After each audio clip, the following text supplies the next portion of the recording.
Salam Bapak Ibu, Saudara dan Saudari, sahabat-sahabat garam dunia yang terkasih. Di dalam bacaan pertama, hari ini kita boleh mendengarkan apa yang disampaikan oleh Petrus. Bagaimana dia meminta supaya kelompok mereka ini perlu ditambahkan satu orang lagi untuk menggantikan posisi dari Yudas. Syaratnya adalah orang itu harus bersama-sama dengan Yesus dan tinggal dengan mereka. Selanjutnya, orang itu harus bersama dengan para rasul menjadi saksi kebangkitan Yesus.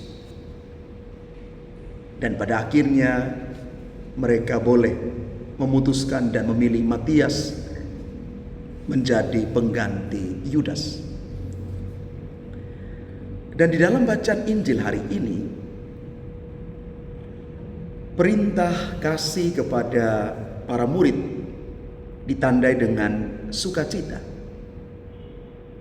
Sukacita itu akan ada dalam hati mereka, dan sukacita mereka menjadi penuh. Mereka hendaklah saling mengasihi seperti Yesus sudah mengasihi mereka.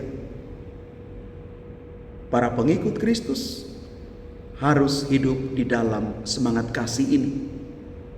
Kasih yang berbuah bagi banyak orang. Bapak Ibu Saudara-saudari terkasih, Matias terpilih menggantikan Yudas untuk pelayanan kasih. Karya pelayanan kasih itu bermacam-macam. Dalam pelayanan, terkadang kita berhadapan dengan situasi yang kurang memuaskan hati.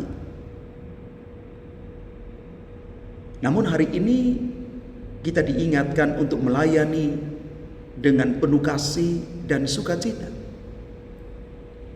Inilah karakteristik para pengikut Kristus yang siap melayani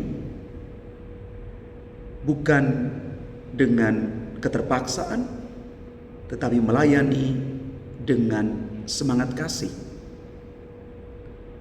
Maka di dalam pelayanan kita siap untuk banyak berkorban. Kita mengesampingkan ego kita. Kita menjadikan pelayanan kita itu adalah buah dari iman kita. Pelayanan menjadikan kita lebih dewasa di dalam iman. Bapak Ibu Saudara-saudari terkasih,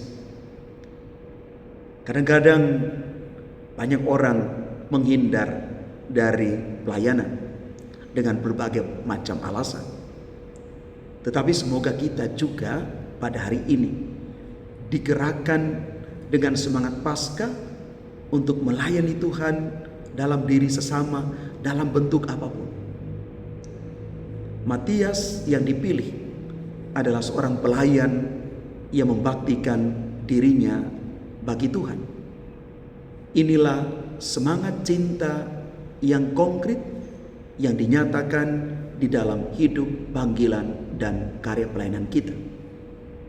Mari Bapak Ibu, Saudara-saudari yang terkasih, kita mewujud nyatakan hidup beriman kita dengan masuk di dalam karya pelayanan dimanapun kita berada. Kita bisa menggunakan segala bakat, kemampuan yang ada pada kita untuk melayani Tuhan. Dan kita harus siap bahwa di dalam pelayanan kita boleh menemukan suka dan duka. Tetapi ingatlah bahwa ketika kita masuk di dalam pelayanan, satu keyakinan ini yang harus kita garis bawahi, bahwa yang kita layani adalah Kristus sendiri.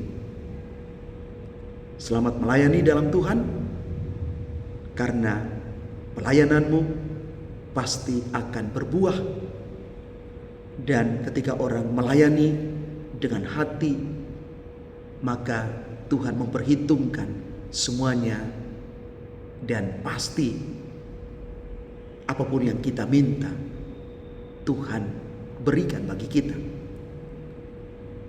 Dan selanjutnya ketika kita melayani, kita siap juga bahwa kadang-kadang kita harus berhadapan dengan sekian banyak gesekan. Tapi yakin bahwa kita melayani dari ketulusan hati kita, kita mau bertumbuh dan berbuah di dalam iman, harapan, dan kasih kita akan Kristus. Tuhan memberkati kita sekalian. Amin.